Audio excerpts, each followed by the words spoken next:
우리 서로 좀 바라보시면서 사랑의 인사를 나누었으면 좋겠는데, 우리 좌우에 계신 분들 좀 바라보시면서 사랑합니다, 축복합니다, 잘 오셨습니다 함께 나누시다. 네. 그리고 요즘 우리 수요일마다 우리 함께하는 청년들이 점점 늘고 있는데요, 우리 청년들하고도 함께 인사 나누었으면 좋겠습니다. 사랑합니다, 축복합니다. 네, 사랑합니다. 오늘 함께 시편 13편 말씀을 나누기 원하는데요, 이제 저에게는 만 6세 된 아들이 있습니다. 이제 보통 밤에 저랑 잠을 자는데요, 자기 전에 이것저것 궁금한 게 많은지 저에게 좀 많이 묻습니다. 그래도 이제 속으로는 이제 그만 외치고 싶을 때가 수도 없이 많은데요, 그래도 최대한 또 친절하게 좀 설명해 주려고 애랬습니다. 그런데 요즘 들어서 자꾸 하는 이야기가 있는데요, 자기는 죽기 싫다는 겁니다. 아직 초등학교도 안 들어간 유치원생이 할 이야기입니까? 그래서 왜 그렇게 생각하냐 물으니까 자기는 자기 인생이 너무 재미있어가지고 천국에 가기 싫다는 겁니다. 네, 그냥 여기서 계속 살고 싶다고 울고불고 난리가 났습니다. 그래서 이 아들한테 자, 천국은 이런 곳이다, 이 세상하고는 또 비교도 할 수 없을 만큼 행복한 곳이다, 그렇게 한참 설명을 해줬는데요, 그랬더니 요즘은 또 빨리 천국에 갔으면 좋겠다고 빨리 죽고 싶다고 이제 또 난리가 났습니다. 그래서 이 땅도 천국과 같은 곳이다, 하나님께서 이곳에서 미리 천국을 누리며 살라고 우리에게 또 삶을 주셨다, 그렇게 또 설명을 하고 또 달래고 있는데요, 참 여기 계신 우리 부모님들, 우리 자녀들 어떻게 키우셨습니까? 네, 정말 대단들 하십니다. 여하튼 저의 부족함에도 불구하고 또 하나님의 은혜로 이 아들이 잘 크고 있는 것 같습니다. 우리 인생에는 참 어려운 주제가 많은 것 같습니다. 한 번씩 아들의 그 질문에 대답을 못할 때도 있습니다. 참 어려운 질문들도 하곤 하는데요, 참 우리 인생에 그런 주제들도 참 많죠. 죽음, 질병, 또 가난, 고통, 참 우리 삶에 있어서 여러 가지 어려운 그런 주제들이 참 많은 것 같습니다. 또 피하고 싶은 것들도 많지요. 어떤가요, 여러분? 여러분들은 내 인생에서 이것만은 피하고 싶다, 그런 것들이 있지 않으십니까? 그런데 성경을 기록한 사람들, 우리 믿음의 선배들을 바라보면 그러한 것들을 직접적으로 다 견뎌내면서 그들의 삶이 더 성숙하고 그들의 믿음이 더 견고해졌던 것을 우리가 볼 수 있게 되는 것 같습니다. 그래서 누군가 이런 이야기를 했죠. 죽음이 삶 속에 있다는 것을 알 때 삶이 경건해지는 것 같다라는 그런 이야기를 했습니다. 우리는 흔히 삶에 아무런 문제도 없고 평탄할 때 우리의 신앙도 더 성장하리라 생각하지만 실제로는 그렇지 않다라는 것입니다. 저는 개인적으로 작가들이 삶의 끝자락에서 남긴 책들을 좋아합니다. 죽음이 가까웠을 때 그들의 생각과 이론이 더 현실적이고 깊어지기 때문입니다. 그런 책 중에 아침의 피아노라는 그런 책이 있는데요, 2017년 7월 한국을 대표하던 한 철학가가 암 판정을 받고 사형 선고를 받았습니다. 그리고 죽기 전 13개월간 쓴 일기를 묶어놓은 그런 책입니다. 죽기 3일 전까지 기록했다라고 이야기를 하는데요, 참 그의 죽음은 너무나 안타깝고 또 슬프지만 인생의 마지막 언저리에서 느낀 그 솔직한 생각들을 우리에게 남겨준 것은 참 너무나 감사한 일인 것 같습니다. 세상을 이론이나 학문적으로 보지 않고 죽음이라는 그 안경 너머로 솔직하고 인간적으로 바라본 그 일상을 기록하고 있기 때문입니다. 그 중에 일부를 좀 여러분에게 소개하고자 하는데요, 이런 이야기가 있습니다. 한동안 눈 뜨면 하루가 아득했다. 텅 빈 시간의 안개가 눈앞을 가리고 그 안개의 하루를 건너갈 일이 막막했다. 그러나 오늘은 아침에 눈 떠서 문득 중얼거린다. 안개를 통과하는 길은 언제나 어디에나 있다. 그건 일상이다. 일상을 지켜야 한다. 일상이 길이다. 이것은 사형 선고를 받고 나서 한 달 정도 지난 비교적 초기의 일기입니다. 많은 시간이 지나고 이제 세상을 떠나기 한 달 전의 일기 내용은 이러합니다. K의 문자, K라는 사람이 문자를 보낸 것 같습니다. 그 내용에 선생님 힘내세요, 다시 한번 힘내세요, 이렇게 문자를 보내왔습니다. 늘 받아보던 평범한 격려의 인사, 그런데 정말 다시 한번 힘을 내야 하고 낼 수 있을 것 같다. 왜일까?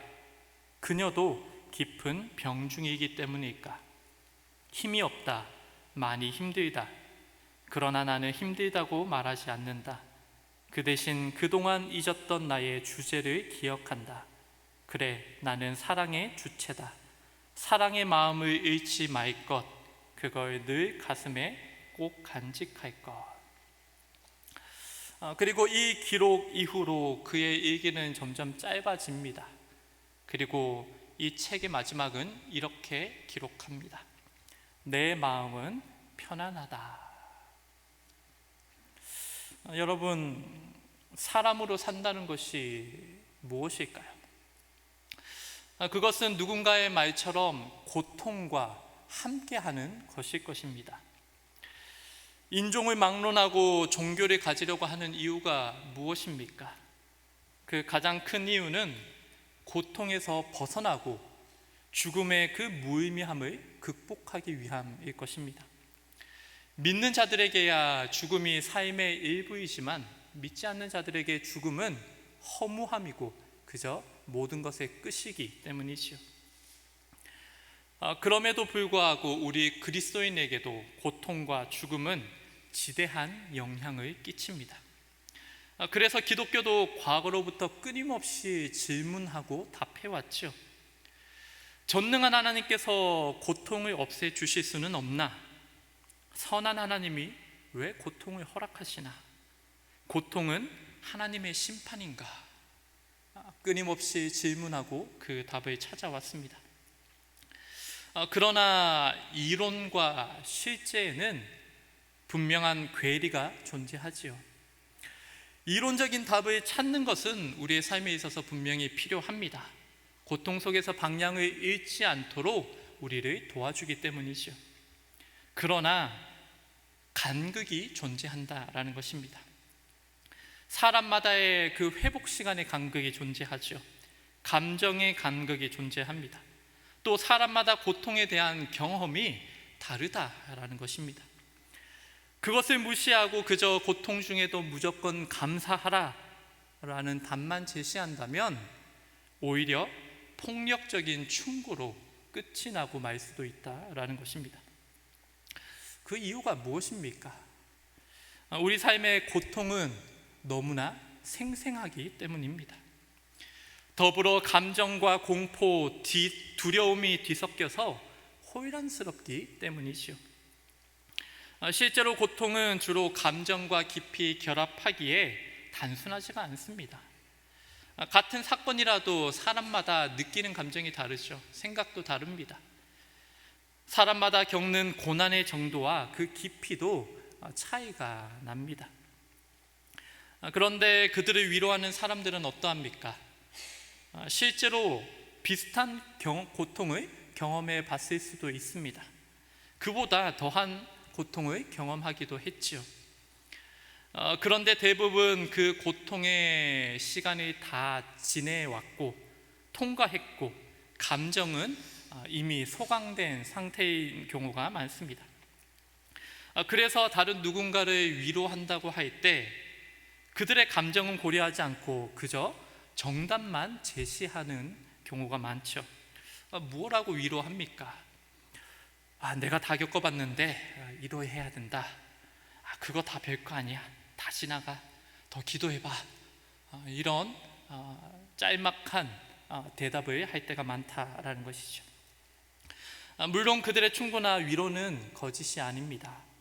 본인들도 그런 고통을 겪었고 또한 극복해냈죠. 그런데 문제는 본인들도 그런 고통 속에서 힘겨워했다는 것과, 그리고 때로는 방황도 했고 또 감정이 충동쳤다는 것을 고려하지 않는다라는 것입니다. 그저 목적지에 다다랐을 때만 생각하고 성급하게 정답만 그들에게 제시한다라는 것이죠. 그래서 위로한다지만 정작 당사자는 위로받지 못하고 마음만 더 무거워지는 그런 경험을 하게 됩니다. 이처럼 고통 중에 신음하는 자에게 그저 논리적인 해답을 제시하고 따를 것을 강요하는 것은 그에게 더 큰 고통을 불러올 때가 많습니다. 여기 계시는 여러분들도 그런 일들을 한 번씩은 겪어보지 않으셨습니까? 고통 중에 있고 누군가 나를 위로한다고 하지만 정작 그것이 우리를 더 힘겹게 하고 우리에게 부담으로 다가오는 그런 경험들을 해보셨을 것입니다. 우리가 잘 아는 목사님도 이러한 경험을 했는데요, 20세기 대표적인 신학자였죠. 그리고 우리에게 지대한 영향력을 끼쳤고 많은 저서를 남긴 C.S. 루이스라는 목사님입니다. C.S. 루이스 목사님은 고통의 문제라는 탁월한 변증서를 편찬하기도 했습니다. 이 책에서 고통은 무엇인지, 또 어떻게 대해야 하는지, 그 이유가 무엇인지 그런 것들을 이성적이고 또 철학적인 주장을 펼친 책입니다. 그런데 이 책을 내고 또 살아가다가 그의 아내를 먼저 떠나보내는 그런 고통을 경험하게 됩니다. 고통에 대해 탁월한 분석을 내놓은 그였지만 그의 아내가 죽자 그 어떤 이론으로부터도 어떤 위로도 받지 못했다라고 고백합니다. 슬픔과 고통이 충격적으로 다가온 것이죠. 이전에 그가 고통에 대해서 수많은 이야기를 냈지만 그 어떤 이야기도 자신에게 위로가 되지 않았다라는 것입니다. 그러한 고통과 상실을 경험한 이후 그는 헤아려 본 슬픔이라는 이 책을 쓰게 됩니다. 이것은 신학적이기보다는 개인적인 고백이 담겨 있는 그런 책입니다. 그저 이론적이고 학문적인 해답은 고통과 그 죽음의 이별 앞에 있는 자에게 어떤 도움도 되지 못했다라는 이야기입니다. 참 짧은 책인데요, 그 책의 일부를 좀 소개해 드리겠습니다. 슬픔이 마치 두려움과도 같은 느낌이라고 아무도 내게 말해주지 않았다. 무섭지는 않으나 그 감정은 무서울 때와 흡사하다. 똑같이 속이 울렁거리고 안절부절 못하며 입이 벌어진다. 나는 연신 침을 삼킨다. 어떤 때는 은근히 취하거나 뇌진탕이 일어난 것 같은 느낌이 든다. 세상과 나 사이에는 뭔가 보이지 않는 장막이 드리워져 있다. 다른 사람이 뭐라 말하든 받아들이기 힘들다. 아니, 받아들이고 싶지 않은 게다. 만사가 너무 재미없다. 그러면서도 다른 사람들이 곁에 있어 주기를 바란다. 집이 텅 빌 때가 무섭다. 사람들이 있어 주되 저희들끼리만 이야기하고 나는 가만 내버려 두면 좋겠다. 실제로 그 고통을 경험했을 때 그의 마음을 솔직하게 기록한 책입니다.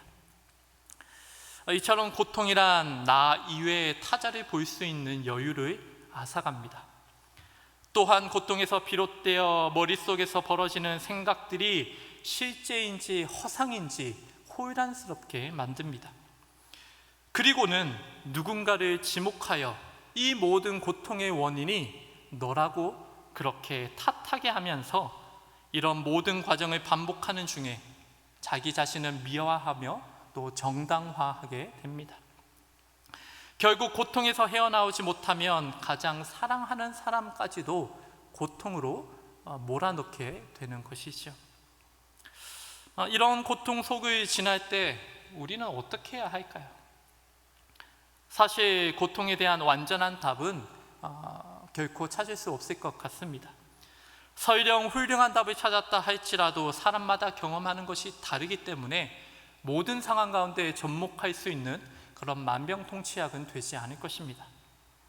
하지만 우리의 인생이 고통에서 분리될 수 없듯이 고통에 대한 건전하고 올바른 고민은 인간이 인간되게 하는데 매우 중요한 일입니다. 반대로 고통에 대한 잘못된 이해는 인간성을 파괴할 수도 있다는 그런 것을 우리는 인지하고 있어야 하죠. 따라서 고통의 비밀을 완전히 풀겠다는 교만은 피해야 합니다. 동시에 고통 앞에서 무조건 침묵하거나 슬픔을 감추고 기뻐해야 한다는 생각도 조심해야 합니다. 다만 이 양극단 사이의 균형을 잡는 것이 우리에게 필요하다라는 것을 기억해야 합니다. 이것을 위해서 먼저 고통에 대한 우리의 선입견을 내려놓고 하나님 입장에서 생각해 볼 필요가 있다라는 것을 기억했으면 좋겠습니다. 즉, 하나님께서 사랑하시는 대상으로서 인간을 생각해 보는 것입니다. 요즘 세속적인 환상에 물든 사랑의 모습은 어떠합니까? 상대에게 좋은 것만 주고 상처받지 않게 하는 것이 훌륭한 사랑이라고 그렇게 생각합니다. 요즘 드라마도 그렇죠. 상대가 원하는 것을 다 이루어주기 위해 무조건 희생하며 괴로워하는 주인공의 모습을 이상적이고 또 낭만화하기도 합니다. 그러나 진정한 사랑을 우리가 한번 생각해 보았으면 좋겠습니다. 부모 자식의 관계, 또 깊은 부부의 관계는 어떠합니까? 진정한 사랑은 때로는 성숙과 완성을 위한 고통을 주고받는 것까지 감내하는 것입니다. 상대방도 나도 부족하고 연약한 부분이 있죠. 성장하고 개선되어야 할 부분이 분명히 존재합니다. 그런데 그런 것은 어떻습니까? 그냥 덮어주는 것이 제일 편하죠. 그냥 모른 척하고 그냥 참고 지나가는 것이 제일 편한 것 같습니다. 이 세상도 있는 그대로 받아들이는 것이 진정한 사랑이라고 우리에게 이야기합니다. 그러나 그것은 절반만 맞는 이야기이죠. 사랑이라는 말로 포장하며 문제를 그냥 덮어두는 것은 진정한 사랑이 아니다라는 것입니다. 사랑은 상대방에 있는 모습 그대로를 받아들이는 것, 그리고 동시에 상대의 성숙과 완성을 소망하는 이 두 가지의 차원 모두를 포함해야 한다라는 것입니다. 즉, 사랑이라는 것은 용납하고 안정감을 주는 동시에 서로가 더 좋은 모습으로 변모하는 성장통을 포함한다라는 것입니다. 자발적으로 고통과 불편함을 감내하는 것, 그것이 진정한 사랑이다라는 것이죠. 부모 자식 관계도 마찬가지이죠. 우리가 자녀를 있는 모습 그대로 사랑해야 합니다. 그러나 동시에 자녀가 더 좋은 모습으로 성장하도록 양육하는 것, 그것이 사랑의 참된 모습이다라는 것이죠. 즉, 참된 사랑은 온전함을 향해 나아가며 고통이 뒤따른다라는 이야기입니다. 요즘 TV를 보면 부모와 자녀 사이의 갈등을 다루는 그런 프로그램이 많죠. 그 내용들을 자세히 보면 그 가운데 큰 문제도 부모들이 자녀에게 사랑의 절반만 공급하기 때문이 아닌가라는 그런 생각을 하게 됩니다. 무조건적으로 사랑해 주는 것은 절대적으로 필요합니다. 그러나 그와 동시에 성숙하도록 바르게 양육하는 사랑도 필요하다라는 것이죠.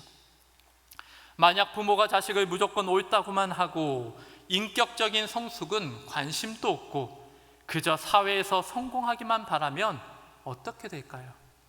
오히려 자녀를 더 망치고 말 것입니다. 참된 사랑이란 누군가를 있는 그대로 사랑한다는 말은 맞지요. 그렇다고 그의 현재 상태를 무조건 승인하고 묵인하는 것은 사랑이 아니다라는 말입니다. 그래서 진정한 사랑은 오히려 고통으로 여겨질 때가 있습니다. 자아가 변하고 성숙을 향해 한 걸음 더 나아가는 그러한 과정이 포함되어 있기 때문입니다. 그래서 진정한 사랑은 비난과 오명에 자신을 내어도 놓아야 합니다. 또한 당장은 이해받지 못하더라도 인내하고 감수하는 신실함도 우리에게 요구합니다. 바로 하나님이 우리를 그렇게 사랑하고 계시지요. 우리가 겪는 고통이라는 주제도 마찬가지입니다. 우리는 이 고통에 대해서도 인간 중심적인 사고를 뛰어넘어야 합니다. 어떤 학자는 이렇게 이야기를 합니다. 우리는 하나님처럼 전체적 시각에서 세상을 볼 수 없다. 그래서 무엇이 선이고 악인지, 세상이 어떻게 흘러갈지 알 수 없다. 그러나 하나님처럼 한눈에 포착하는 능력이 없는 인간에게 하나님이 주신 선물이 있는데 그것은 뒤돌아볼 수 있는 능력이다 라는 이야기입니다.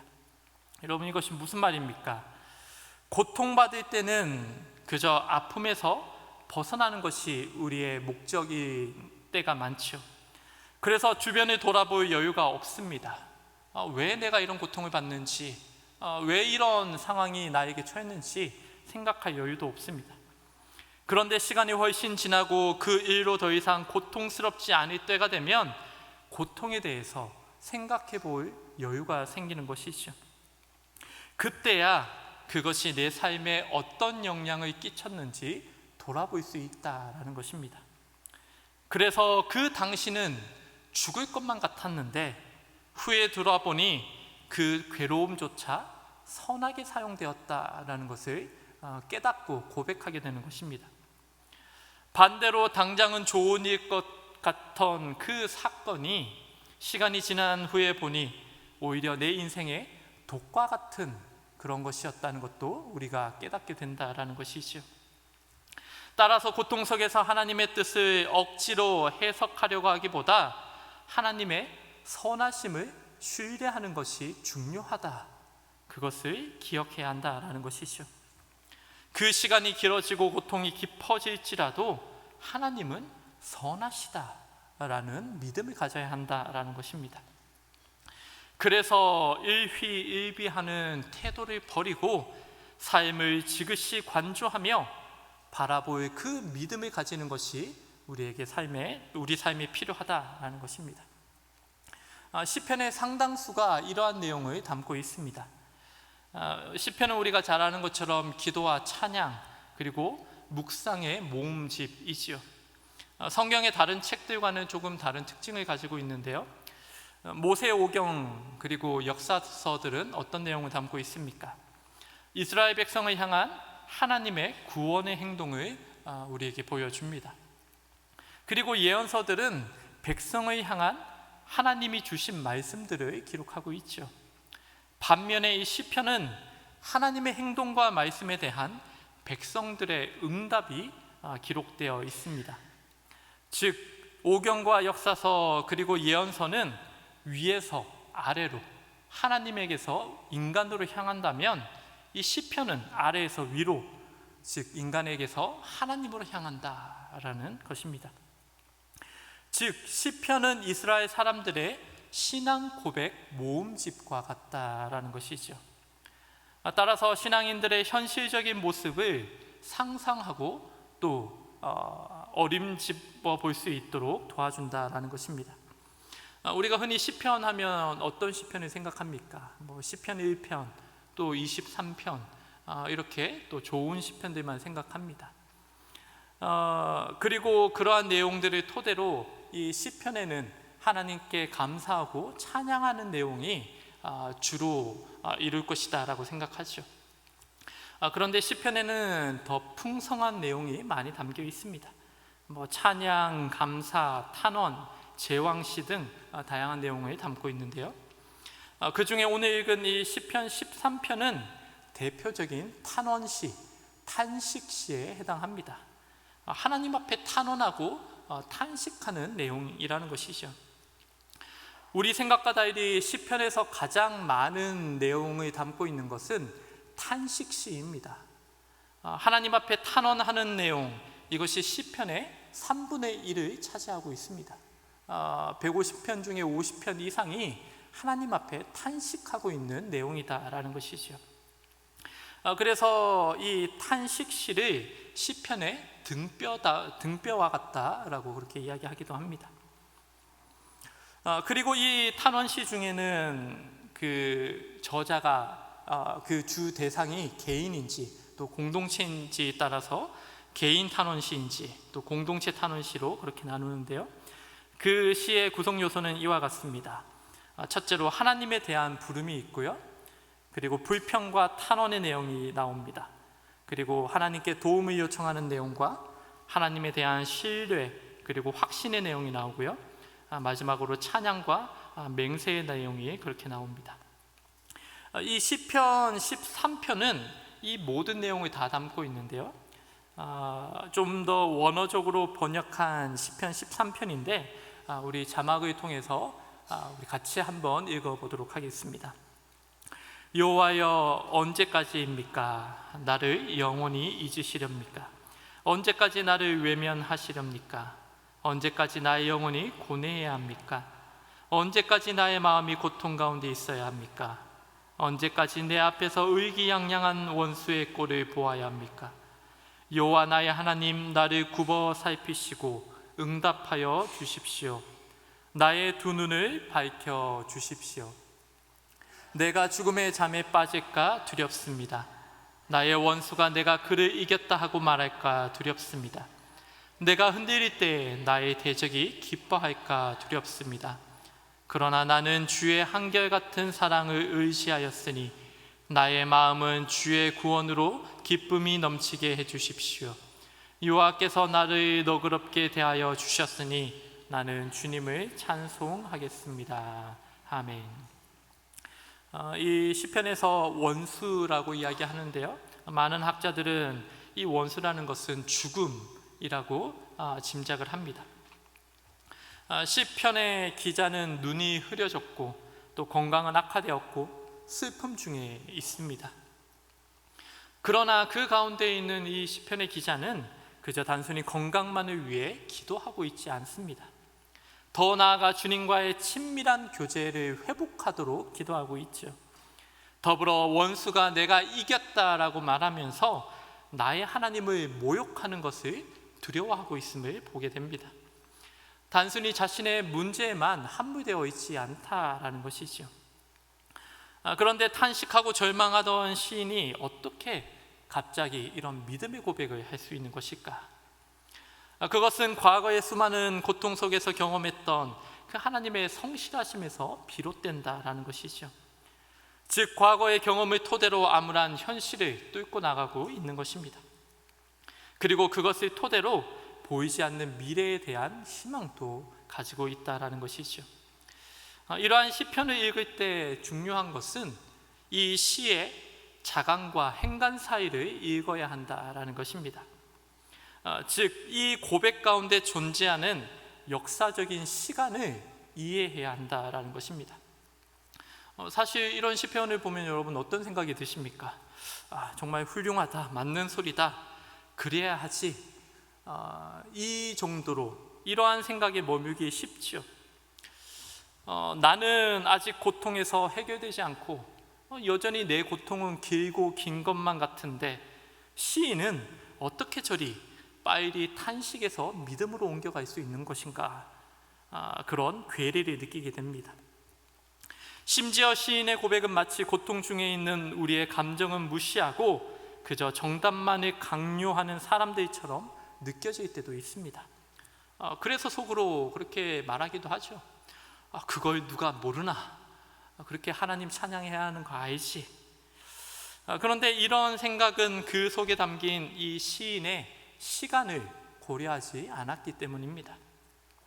앞서 말한 그런 철학자나 루이스 목사님처럼 이 시편을 기록한 다윗도 고통의 그 긴 터널을 지나왔습니다.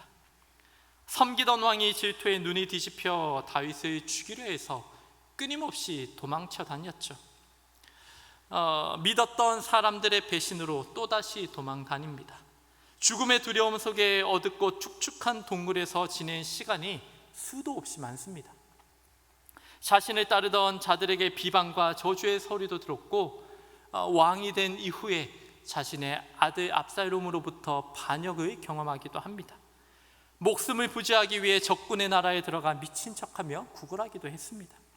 감히 상상하기도 어려운 그런 고통을 겪었다라는 것이죠. 그러나 그 순간을 오롯이 지나며 경험한 그 하나님의 신실하심은 그의 믿음을 더욱 강하게 하셨다라는 것입니다. 그리고 이러한 시간이 총합으로 이루어져 이러한 시편으로 기록되었다라는 것입니다. 말씀을 마무리하면서 좀 고민해 보기를 원합니다. 그렇다면 우리는 어떻게 살아야 할까? 고통에 어떻게 응답하고 반응하며 또 고통 중에 있는 자들에 어떻게 대해야 할까? 우리가 고통 속에 있을 때 무엇보다 힘들게 하는 것이 무엇입니까? 하나님이 우리를 그냥 내버려 두는 것 같이 느껴지는 것이죠. 하나님만은 내 본심을 알아주셨으면 좋겠는데 정작 그분의 침묵 앞에 더 절망하고 의심하게 되는 것입니다. 오늘 다윗도 그런 고통을 겪었죠. 그리고 탄식합니다. 오늘 본문 1절인데요, 같이 한번 읽어보겠습니다. 여호와여, 어느 때까지니까 나를 영원히 잊으시나이까? 주의 얼굴이 나에게서 어느 때까지 숨기시겠나이까? 그런데 하나님은 어떤 분입니까? 예레미야 31장 20절은 이렇게 고백합니다. 에브라임은 나의 사랑하는 아들, 기뻐하는 자식이 아니냐? 내가 그를 책망하여 말할 때마다 깊이 생각하노라. 그러므로 내가 그를 위하여 내 창자가 들끓으니 내가 반드시 그를 불쌍히 여기리라. 여호와의 말씀이니라. 아멘. 여기서 이 불쌍히 여긴다라는 말은 창자 그리고 마음을 뜻하는 단어에서 나왔습니다. 즉 하나님은 역사에 참여하심으로써 인간의 고통에 함께 아파하시고 그 고통의 무게를 함께 경험하신다라는 것입니다. 사랑은 인과관계가 아니라 서로 자기를 내어주고 상대를 수용하는 상호관계입니다. 성경은 하나님이 바로 이런 분이라고 우리에게 이야기합니다. 성부는 이스라엘의 백성으로 삼으시고 그들의 역사 속으로 들어가 그들의 아픔을 함께 나누어 주셨습니다. 성자는 인간의 연약한 몸으로 태어나셨을 뿐만이 아니라 배신당하고 또 누명을 쓰고 결국에는 십자가에서 죽으셨죠.